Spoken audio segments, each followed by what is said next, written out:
നമസ്കാരം. വാർത്താമഴയിലേക്ക് സ്വാഗതം. ഡൽഹി ചലോ മാർച്ചിൽ നിന്ന് പിന്മാറാതെ കർഷക സംഘടനകൾ. ശംഭു അതിർത്തിയിൽ ഇന്നും കർഷകരും പോലീസും ഏറ്റുമുട്ടി. കണ്ണീർവാതകം പ്രയോഗിച്ച് പ്രതിഷേധക്കാരെ തുരത്താൻ പോലീസ് നടത്തിയ നീക്കം വിജയിച്ചില്ല. സമരത്തിന് നേതൃത്വം നൽകിയ സംയുക്ത കിസാൻ മോർച്ച നേതാവ് അക്ഷയ് നർവാളിനെ പോലീസ് അറസ്റ്റ് ചെയ്തു. കർഷകർക്ക് പിന്തുണ പ്രഖ്യാപിച്ച് കോൺഗ്രസ് മറ്റന്നാൾ രാജ്യവ്യാപക പ്രതിഷേധ സംഗമങ്ങൾ നടത്തും.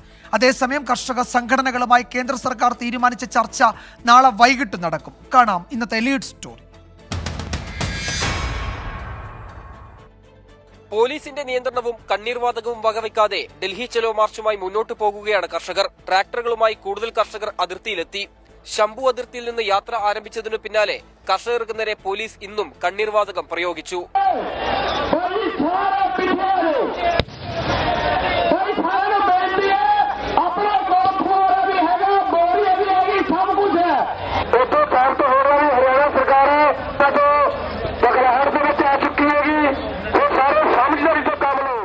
കാലാവധി കഴിഞ്ഞ കണ്ണീർവാതക ഷെല്ലുകൾ കൊണ്ട് പുലർച്ചെയും ഇന്നലെ അർദ്ധരാത്രിയും പോലീസ് കണ്ണീർവാതകം പ്രയോഗിച്ചെന്ന് കർഷകർ ആരോപിച്ചു. സമരത്തിന് നേതൃത്വം നൽകിയ സംയുക്ത കിസാൻ മോർച്ച രാഷ്ട്രീയേതര വിഭാഗം നേതാവ് അക്ഷയ് നർവാളിനെ ഹരിയാന പോലീസ് അറസ്റ്റ് ചെയ്തു. കർഷകർക്കെതിരായ നടപടികൾ തുടരുമ്പോഴും ചർച്ചയ്ക്ക് തയ്യാറാണെന്ന് കേന്ദ്രമന്ത്രി അർജുൻ മുണ്ടെ ആവർത്തിച്ചു. ഡ്രോൺ വഴിയുള്ള ടിയർ ഗ്യാസ് ആക്രമണത്തെ കർഷകർ പട്ടം പറത്തിയാണ് നേരിടുന്നത്. ഡ്രോണുകൾ പട്ടത്തിൽ കുരുക്കി തകർക്കുകയാണ് ലക്ഷ്യം. സിംഗു അതിർത്തിയിൽ ടിയർ ഗ്യാസ് പ്രയോഗത്തിന് തടസ്സം സൃഷ്ടിച്ച മാർഗരേഖ ബോർഡ് പോലീസ് നീക്കി. ഹരിയാനയിലെ 7 ജില്ലകളിൽ ഇന്റർനെറ്റ് നിരോധനം നീട്ടി. കർഷകർക്ക് പിന്തുണയറിയിച്ച് കോൺഗ്രസ് മറ്റന്നാൾ പിസിസികളുടെ നേതൃത്വത്തിൽ പ്രതിഷേധ സംഗമങ്ങൾ നടത്തും. കർഷകർക്ക് പിന്തുണയുമായി ബിഎസ്പിയും രംഗത്തെത്തി. കർഷകർക്ക് കൂടുതൽ സംഘടനകൾ പിന്തുണ പ്രഖ്യാപിച്ചതോടെ ഡൽഹി അതിർത്തികളിൽ പോലീസ് കനത്ത ജാഗ്രതയിലാണ്. അസാധാരണ നിയന്ത്രണത്തോടൊപ്പം ഇടറോഡുകൾ വെട്ടിമുറിച്ചുമാണ് സമരത്തെ ഡൽഹി പോലീസ് നേരിടുന്നത്. സിംഗു അതിർത്തിയിൽ നിന്ന് സന്ദീപ് മാലിക്കിനൊപ്പം നിതിൻ അംബുജൻ, 24. പ്രതിഷേധിക്കുന്ന കർഷക സംഘടനകളുമായി ഇന്ന് ചർച്ചയ്ക്ക് സർക്കാർ തീരുമാനിച്ചിരുന്നു. ഒരു ഓൺലൈൻ ചർച്ചയായിരുന്നു തീരുമാനിച്ചത്, പക്ഷേ അത് നടന്നില്ല. നാളെ വൈകിട്ട് ആ ചർച്ച നടക്കുമെന്നാണ് ഇപ്പോൾ കേന്ദ്ര സർക്കാർ വൃത്തങ്ങൾ അറിയിക്കുന്നത്. ഇന്നത്തെ മറ്റു ചില പ്രധാന റിപ്പോർട്ടുകളിലേക്ക് വാർത്താമഴ കടക്കുകയാണ്. പിടികൊടുക്കാതെ ബേലൂർ മഖ്ന.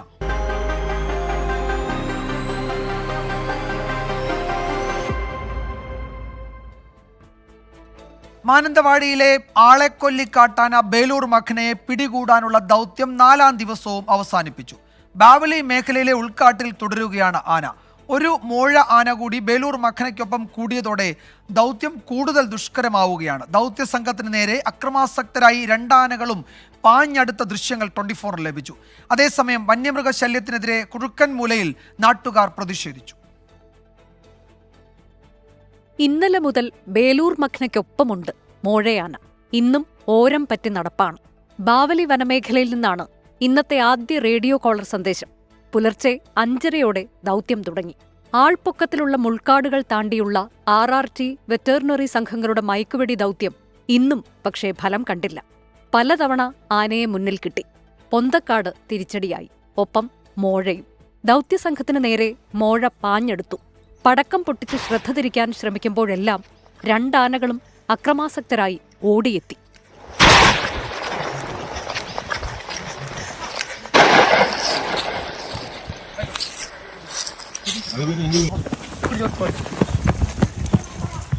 വന്യജീവി ആക്രമണത്തിൽ പ്രതിഷേധിച്ച് പടമലയിൽ നാട്ടുകാർ പന്തം കൊളുത്തി പ്രകടനം നടത്തി. സ്ത്രീകളും കുട്ടികളും ഉൾപ്പെടെ ആയിരക്കണക്കിന് പേരാണ് പ്രതിഷേധത്തിൽ പങ്കെടുത്തത്.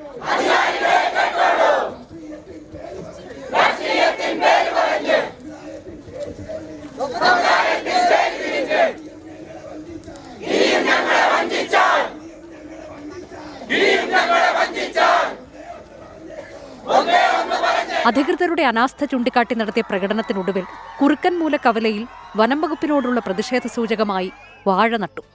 24 വയനാട്.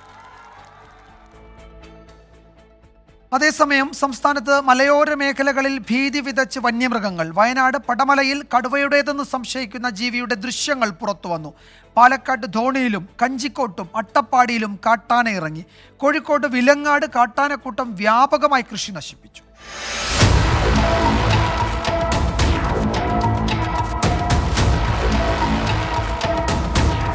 വയനാട് പടമലയിൽ ബേലൂർ മക്നയുടെ ആക്രമണത്തിൽ കൊല്ലപ്പെട്ട അജീഷിന്റെ വീടിനടുത്താണ് അജ്ഞാത ജീവിയെ കണ്ടത്. റോഡിന് കുറുകെ ജീവി പായുന്ന CCTV ദൃശ്യങ്ങളും പുറത്തുവന്നു. പ്രദേശവാസി ബഹളം വെച്ച ആളുകളെ അറിയിച്ചപ്പോഴേക്കും അജ്ഞാത ജീവി അപ്രത്യക്ഷമായി. ഞാൻ മേലെ വീട്ടിലെ ചേട്ടനെ വിളിച്ചു. ചേട്ടാ ആന വരുന്നുണ്ടെന്നും പറഞ്ഞുകൊണ്ട് ഞാൻ ആനയെന്ന് ആദ്യം ഞാൻ വിചാരിച്ചത്. ഓടി വരുമല്ല, എൻ്റെ പുറകെ എത്തി മേലെ കയറാൻ നോക്കുമ്പോൾ ഒരു തിണ്ടായതുകൊണ്ട് എനിക്ക് അങ്ങോട്ട് കയറാത്ത കാരണം പെട്ടെന്ന് ഞാൻ സൈഡിലോട്ട് മാറി വാടെ എന്നെ തൊട്ട് പോയ പോലെ അങ്ങ് പോയി കടന്നുപോയി. ഞാൻ നേരെ നിന്നെങ്കിൽ എന്നെ അപ്പം പിടിച്ചേനെ. ജനവാസ മേഖലയിലെത്തിയത് കടുവയെന്നാണ് നാട്ടുകാർ പറയുന്നത്. ഒരാഴ്ചക്കിടെ വയനാട്ടിലെ തൃശ്ശിലേരി ഭാഗത്തും പിലാക്കാവ് മണിയൻകുന്ന് ഭാഗങ്ങളിലും കടുവയിറങ്ങിയെന്ന് നാട്ടുകാർ പറയുന്നു. പുൽപ്പള്ളിയിലിറങ്ങിയ കടുവയെ പിടികൂടാൻ നടപടിയില്ലെന്ന് ആരോപിച്ച് വനംവകുപ്പ് ഉദ്യോഗസ്ഥരെ നാട്ടുകാർ തടഞ്ഞു.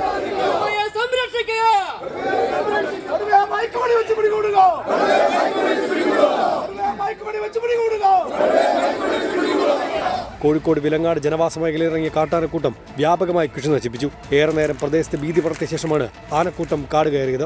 പാലക്കാട് ധോണിയിലും കഞ്ചിക്കോടും അട്ടപ്പാടിയിലും കാട്ടാന ഇറങ്ങി. ധോണിയിൽ സ്കൂളിനടുത്തെത്തിയ കൊമ്പൻ വാഴകൃഷി നശിപ്പിച്ചു. മലപ്പുറം നിലമ്പൂരിൽ കാട്ടുപന്നികൾ കുറുകെ ചാടിയതിനെ തുടർന്ന് നിയന്ത്രണം വിട്ട ഓട്ടോറിക്ഷ മറിഞ്ഞ് ഡ്രൈവർക്കും ഒപ്പമുണ്ടായിരുന്ന ആൾക്കും പരിക്കേറ്റു. വിവിധ ബ്യൂറോകൾക്കൊപ്പം ന്യൂസ് ഡെസ്ക് 24.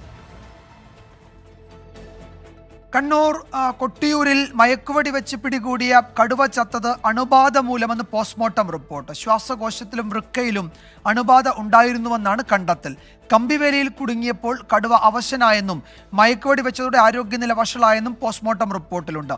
വയനാട് പൂക്കൊടിയിലെ വെറ്റിനറി ആശുപത്രിയിലായിരുന്നു പോസ്റ്റ്മോർട്ടം നടപടികൾ.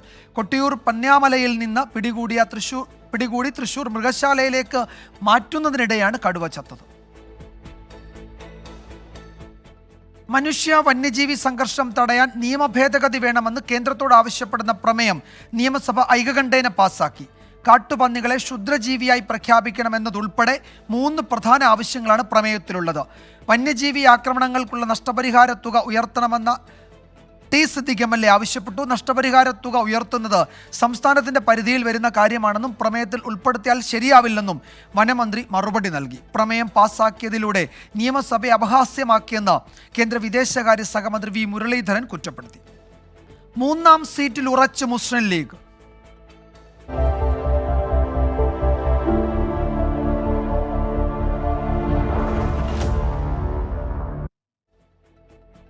ലോക്സഭാ തെരഞ്ഞെടുപ്പിലെ 3ാം സീറ്റ് ആവശ്യത്തിൽ മുസ്ലിം ലീഗ് വിട്ടുവീഴ്ചയില്ലാതെ തുടരുന്ന പശ്ചാത്തലത്തിൽ UDF-ൽ സീറ്റ് വിഭജനം പ്രതിസന്ധിയിൽ. അനുനയത്തിന് വഴങ്ങേണ്ടതില്ല എന്നാണ് ഇന്ന് ചേർന്ന മുസ്ലിം ലീഗ് നേതൃയോഗത്തിലെ തീരുമാനം. പ്രതിസന്ധികൾക്കിടെ ഇന്ന് ചേരാനിരുന്ന UDF ഏകോപന സമിതി യോഗം മാറ്റിവെച്ചു. പാർട്ടി ആവശ്യപ്പെട്ടാൽ കണ്ണൂരിൽ നിന്ന് മത്സരിക്കുമെന്ന് KPCC അധ്യക്ഷൻ K. സുധാകരൻ ഇന്ന് വ്യക്തമാക്കി. UDF ഏകോപന സമിതി യോഗം ചേരുന്നതിന് മുന്നോടിയായാണ് മുസ്ലിം ലീഗ് നേതൃയോഗം ചേർന്നത്. എന്തുവന്നാലും 3ാം സീറ്റ് ആവശ്യത്തിൽ വിട്ടുവീഴ്ച വേണ്ടെന്നാണ് നേതൃയോഗത്തിലെ തീരുമാനം. വയനാട് സീറ്റിനായി സമ്മർദ്ദം ചെലുത്തും. വയനാട്ടിൽ രാഹുൽ ഗാന്ധി മത്സരിക്കാനെത്തിയാൽ കണ്ണൂരോ വടകരയോ നൽകണമെന്നും ലീഗ് ആവശ്യപ്പെട്ടു. മുസ്ലിം ലീഗിനെ എങ്ങനെ അനുനയിപ്പിക്കുമെന്നുള്ളതാണ് കോൺഗ്രസ് നേതൃത്വത്തിന്റെ തലവേദന. ഒഴിവ് വരുന്ന രാജ്യസഭാ സീറ്റ് കൂടി ലക്ഷ്യമിട്ടാണ് മുസ്ലിം ലീഗ് ഇപ്പോഴും ആവശ്യത്തിൽ ഉറച്ചു നിൽക്കുന്നത്. മത്സരിക്കാനില്ലെന്ന് KPCC അധ്യക്ഷൻ K. സുധാകരൻ ഹൈക്കമാൻഡിനെ അറിയിച്ച പശ്ചാത്തലത്തിലാണ് കണ്ണൂർ സീറ്റ് ലക്ഷ്യമിട്ടുള്ള ലീഗിന്റെ കരുനീക്കം. എന്നാൽ പാർട്ടി ആവശ്യപ്പെട്ടാൽ മത്സരിക്കുമെന്ന് K. സുധാകരൻ വ്യക്തമാക്കി. പാർട്ടി ഇപ്പം എന്നോട് സ്ഥാനാർത്ഥിയാണെന്ന് പറഞ്ഞാൽ ഞാൻ നിൽക്കുന്നില്ല. ഇപ്പം ഞാൻ പാർട്ടിക്കാരനാണ്. മത്സരിക്കണ്ട എന്ന് പറഞ്ഞാൽ മത്സരിക്കാതിരിക്കലല്ലേ അച്ചടക്കമുള്ള പാർട്ടിക്കാരൻ്റെ ഇത്. ഞാൻ എന്ത് പറയുന്നോ പാർട്ടി പറഞ്ഞ് ചെയ്യും. പക്ഷേ ഞാൻ എൻ്റെ വ്യക്തിപരമായ അഭിപ്രായം അറിയിച്ചിട്ടുണ്ട്. ഈ 2 പോസ്റ്റും കൊണ്ടുപോകാൻ പ്രയാസമുള്ളത് കൊണ്ട് ഒരു പോസ്റ്റിലേക്ക് തന്നെ ഒതുക്കണമെന്ന് ഞാൻ ആവശ്യപ്പെട്ടിട്ടുണ്ട്. അതിനിടെ ഇന്ന് ചേരാനിരുന്ന UDF ഏകോപന സമിതി യോഗം മാറ്റിവെച്ചു. നിയമസഭാ സമ്മേളനം വൈകിയതിനെ തുടർന്നാണ് തീരുമാനം. 2 ദിവസത്തിനുള്ളിൽ യോഗം ചേരും. അന്നുതന്നെ സീറ്റ് വിഭജനം പൂർത്തിയാക്കി സ്ഥാനാർത്ഥികളെ ഔദ്യോഗികമായി പ്രഖ്യാപിക്കും. ഔദ്യോഗിക പ്രഖ്യാപനം വന്നാൽ കൊല്ലത്ത് RSPയും കോട്ടയത്ത് കേരള കോൺഗ്രസ് ജോസഫ് വിഭാഗവും സ്ഥാനാർത്ഥികളെ പ്രഖ്യാപിക്കും. കൊല്ലത്ത് NK പ്രേമചന്ദ്രനും കോട്ടയത്ത് ഫ്രാൻസിസ് ജോർജുമാകും UDF-ന്റെ സ്ഥാനാർത്ഥികൾ. 24 തിരുവനന്തപുരം. ലീഗിന്റെ 3ാം സീറ്റ് UDF-ൽ കീറാമുട്ടിയായിരിക്കെ വിഷയം ബജറ്റ് ചർച്ചയ്ക്കിടെ ആയുധമാക്കി LDF.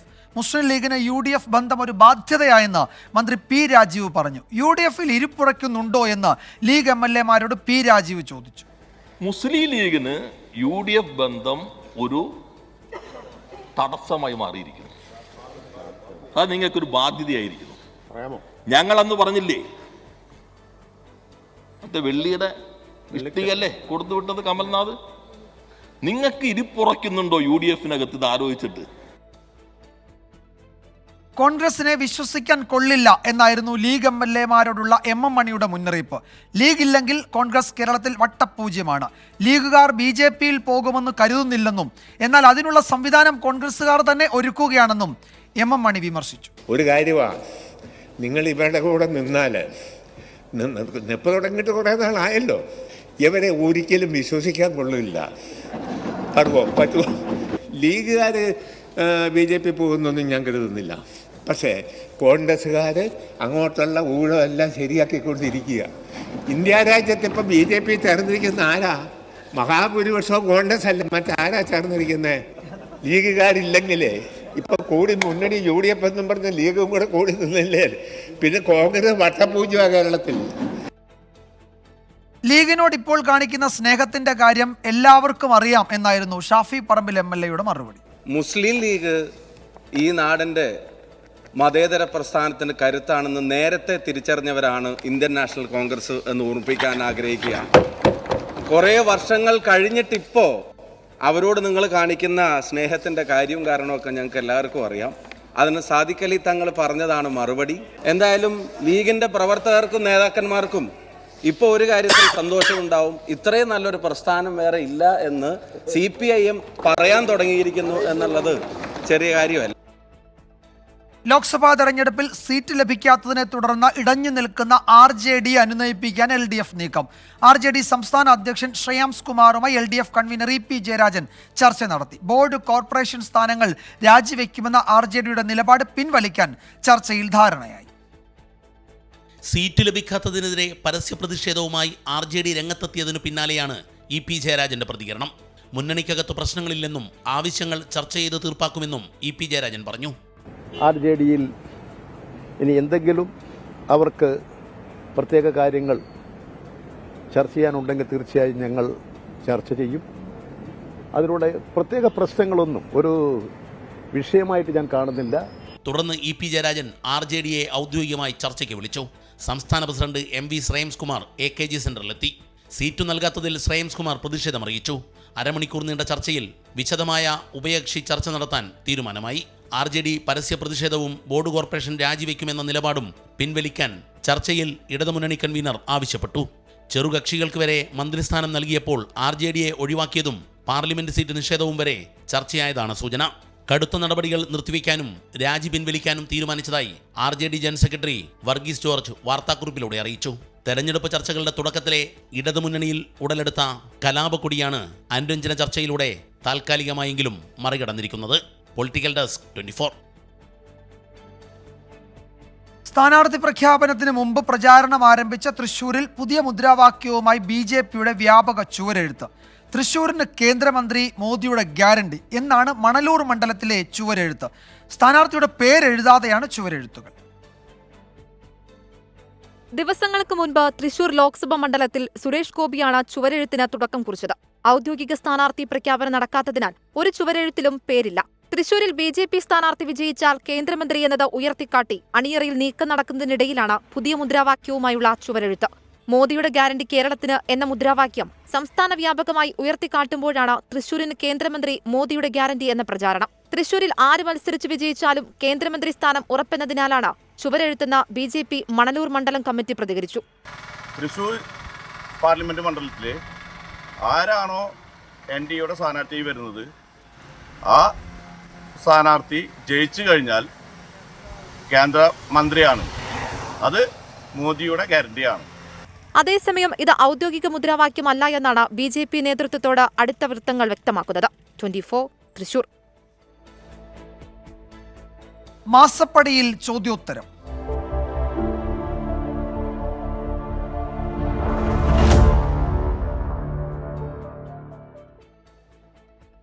CMRL കമ്പനിക്ക് നൽകിയ കരിമണൽ ഖനനാനുമതി സർക്കാർ റദ്ദാക്കിയത് മാസപ്പടി വിവാദം പുറത്തു വന്നതിന് പിന്നാലെയെന്ന് തെളിയിക്കുന്ന രേഖകൾ പുറത്ത്. കേന്ദ്ര നിയമപ്രകാരം 2019 തന്നെ സർക്കാരിന് ഖനനാനുമതി റദ്ദാക്കാമായിരുന്നു.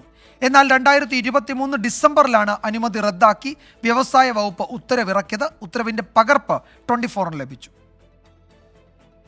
ഹൈക്കോടതി സിംഗിൾ ബെഞ്ചിന്റെയും ഡിവിഷൻ ബെഞ്ചിന്റെയും സുപ്രീം കോടതി ഉത്തരവിന്റെയും അടിസ്ഥാനത്തിലാണ് CMRLന് കരിമണൽ ഖനനാനുമതി ലഭിച്ചത്.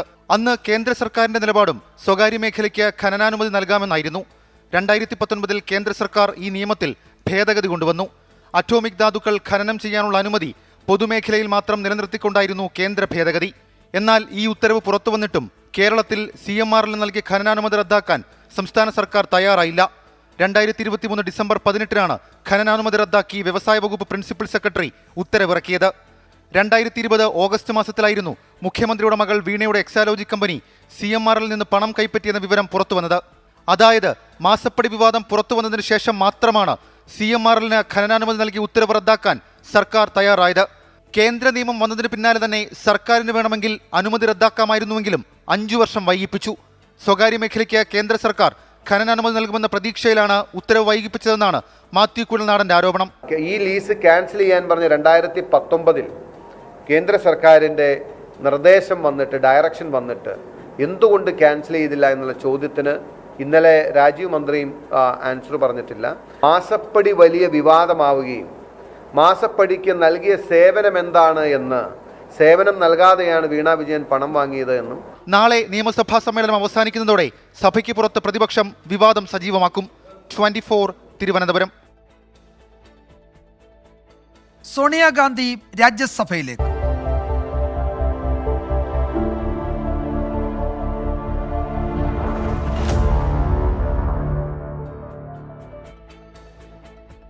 കോൺഗ്രസ് നേതാവ് സോണിയാഗാന്ധി രാജസ്ഥാനിൽ നിന്ന് രാജ്യസഭയിലേക്ക് നാമനിർദ്ദേശ പത്രിക സമർപ്പിച്ചു. അഭിഷേക് മനു സിംഗ്വി, അജയ് മാക്കൻ എന്നിവർക്ക് സീറ്റ് നൽകിയ കോൺഗ്രസ് കമൽനാഥിനെ തഴഞ്ഞു. BJP ദേശീയ അധ്യക്ഷൻ JP നദ്ദ, കോൺഗ്രസ് വിട്ടെത്തിയ അശോക് ചവാൻ, കേന്ദ്രമന്ത്രിമാരായ അശ്വിനി വൈഷ്ണവ്, L മുരുകൻ എന്നിവരും സ്ഥാനാർത്ഥി പട്ടികയിൽ ഇടം പിടിച്ചു. 25 വർഷം ലോക്സഭാംഗമായിരുന്ന സോണിയാഗാന്ധി അനാരോഗ്യത്തെ തുടർന്നാണ് പൊതുതിരഞ്ഞെടുപ്പിൽ നിന്നും പിന്മാറുന്നത്. രാജ്യസഭയിലേക്ക് നാമനിർദ്ദേശ പത്രിക സമർപ്പിക്കാൻ രാവിലെ ജയ്പൂരിലെത്തിയ സോണിയാഗാന്ധിയെ രാഹുൽ ഗാന്ധിയും പ്രിയങ്ക ഗാന്ധിയും അനുഗമിച്ചു. മുൻ മുഖ്യമന്ത്രി അശോക് ഗെഹ്ലോട്ട് സ്വീകരിച്ചു.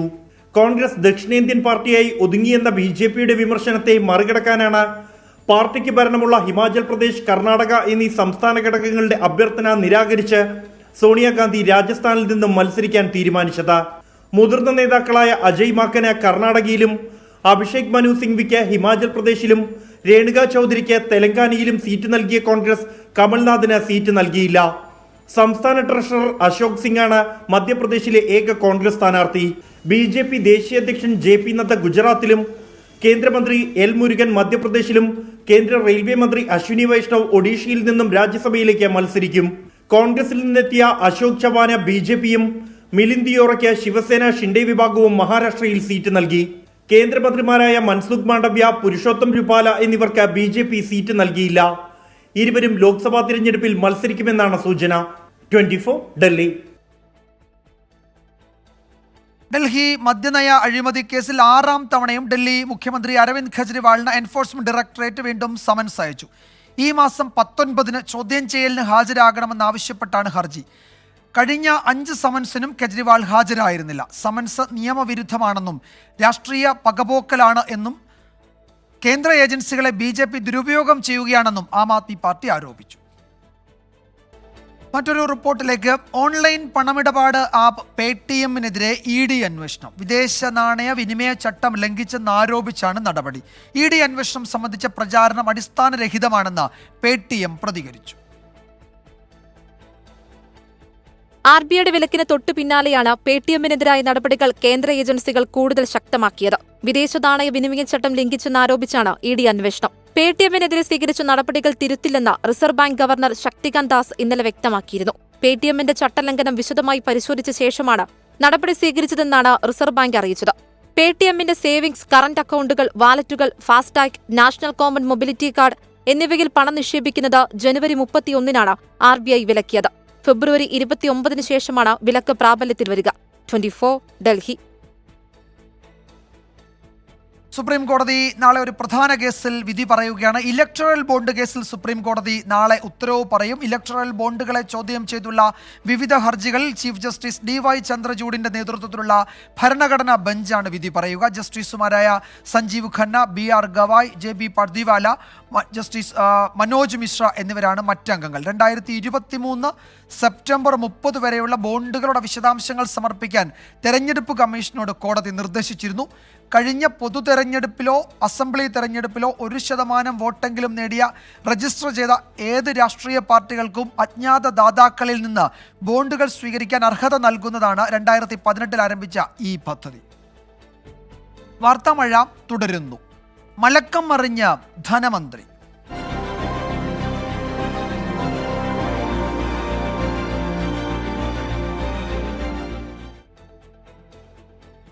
വിദേശ സർവകലാശാല വിഷയത്തിൽ മലക്കം മറിഞ്ഞ് ധനമന്ത്രി KN ബാലഗോപാൽ. ചർച്ചയ്ക്കായി മുന്നോട്ട് വെച്ച നിർദ്ദേശം മാത്രമെന്നാണ് മന്ത്രി KN ബാലഗോപാലിന്റെ ന്യായീകരണം. മുന്നണിക്കുള്ളിൽ നിന്ന് തന്നെ വിമർശനമുയർന്ന പശ്ചാത്തലത്തിൽ സപ്ലൈകോ ഉൾപ്പെടെയുള്ള പൊതുവിതരണ സംവിധാനത്തിലുള്ള ബജറ്റ് വിഹിതം ഉയർത്തി. ബജറ്റിന്റെ പൊതുചർച്ചകൾക്ക് മറുപടി പറയുമ്പോഴാണ് ധനമന്ത്രി KN ബാലഗോപാലിന്റെ മലക്കം മറിച്ചിൽ. ബജറ്റിൽ വിദേശ സർവകലാശാല എന്നത് നയമായി എടുത്തിട്ടില്ലെന്ന് ധനമന്ത്രി. ചർച്ചകൾ വേണമെന്നാണ് പറഞ്ഞത്. സംസ്ഥാന സെക്രട്ടറി പറഞ്ഞതാണ് പാർട്ടി നയമെന്നും ന്യായീകരണം. കേരളത്തിലെ വിദ്യാഭ്യാസ മേഖലയിൽ പരിഷ്കാരങ്ങളും ചർച്ചകളും വേണം. വിദേശ സർവകലാശാലയെ സംബന്ധിച്ച് അത്തരം കാര്യങ്ങളെപ്പറ്റി ചർച്ച വേണമെന്നേ പറഞ്ഞിട്ടുള്ളൂ. CPM അല്ല എല്ലാ നയവും ഗവൺമെന്റ് നടപ്പാൻ, ഞങ്ങൾ ചർച്ച ചെയ്തിട്ട് ചെയ്യും. കാരണം ഇതൊരു കമ്മ്യൂണിസ്റ്റ് ഗവൺമെന്റ് അല്ല. ഇവിടെ പക്ഷേ പൊതുവായ മാനദണ്ഡങ്ങൾ നോക്കിയേ പറ്റൂ. ഇത്തരം ചർച്ചകൾ പോലും പാടില്ല എന്ന് പറഞ്ഞൊരു ചർച്ച വരുന്നത് ശരിയല്ല. മുന്നണിക്കുള്ളിൽ നിന്ന് തന്നെ വിമർശനമുയർന്നതോടെ സപ്ലൈകോയ്ക്കുള്ള ബജറ്റ് വിഹിതവും ഉയർത്തി. സപ്ലൈകോ ഉൾപ്പെടെയുള്ള പൊതുവിതരണ സംവിധാനത്തിന് 1930 കോടിയാണ് നേരത്തെ വകയിരുത്തിയിരുന്നത്. ഇത് 2001 കോടിയായി വർദ്ധിപ്പിച്ചു. 900 കോടി ബഡ്ജറ്റിൽ വെക്കുമ്പോഴാണ് ശരാശരി 2000 കോടിയിലധികം കൊടുക്കുന്നത്. ഈ വർഷം ഞാനിവിടെ പറയുന്നു 2000 കോടി, 1930 2000 കോടി ആ ഇനത്തിൽ ബാക്കിയും കൂടി വെച്ച് 2000 കോടി തന്നെ ഈ ഭക്ഷ്യ വിതരണ മേഖലയിലേക്ക് മാറ്റിവെക്കും സാർ. സയൻസ് സിറ്റിയുടെ പ്രവർത്തനങ്ങൾക്കായി 5 കോടി രൂപയും സാംസ്കാരിക ഡിജിറ്റൽ സർവേ നടത്താൻ 3 കോടിയും അനുവദിച്ചു. കർഷക തൊഴിലാളി ക്ഷേമനിധി വിഹിതം 120 കോടിയാക്കി. ക്യാമ്പസ് ഇൻഡസ്ട്രിയൽ പാർക്കുകൾക്കായി 10 കോടി അനുവദിച്ചു. പുതുതായി തുടങ്ങിയ 16 നഴ്സിംഗ് കോളേജുകൾക്കായി 7 കോടിയും അനുവദിച്ചു. 24 തിരുവനന്തപുരം. സന്തോഷ് ട്രോഫി ഫുട്ബോളിനുള്ള കേരള ടീമിനെ പ്രഖ്യാപിച്ചു. ടീം തികഞ്ഞ കിരീട പ്രതീക്ഷയിലാണെന്ന് പരിശീലകൻ സദീവൻ ബാലനും ക്യാപ്റ്റൻ നിജോ ഗിൽബർട്ടും 24നോട് പറഞ്ഞു.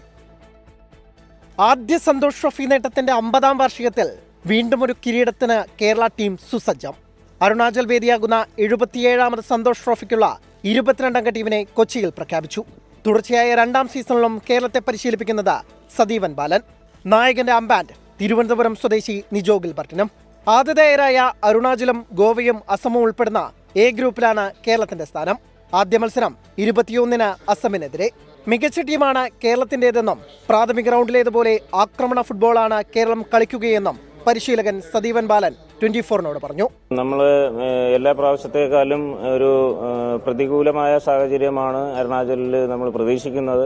അപ്പോൾ അതിനെല്ലാം ഓവർകം ചെയ്തുകൊണ്ട് ട്രോഫി തിരിച്ചു പിടിക്കണം എന്നുള്ളത് തന്നെയാണ്. പ്രശസ്തരായ എതിരാളികളോട് ശക്തമായ മത്സരം തന്നെയാണ് നമ്മുടെ ടീമുകൾ കാഴ്ചവെക്കുന്നത്. അതിനുള്ള കരുത്തും മനോധൈര്യം കളിക്കാർക്കുണ്ട്. ഒത്തിണക്കത്തോടെ കളിക്കുന്ന ടീമാണ് കേരളത്തിൻ്റെതെന്ന് നിജോ ഗിൽബർട്ട്. നല്ല ആത്മവിശ്വാസം നൽകുന്നുണ്ട്.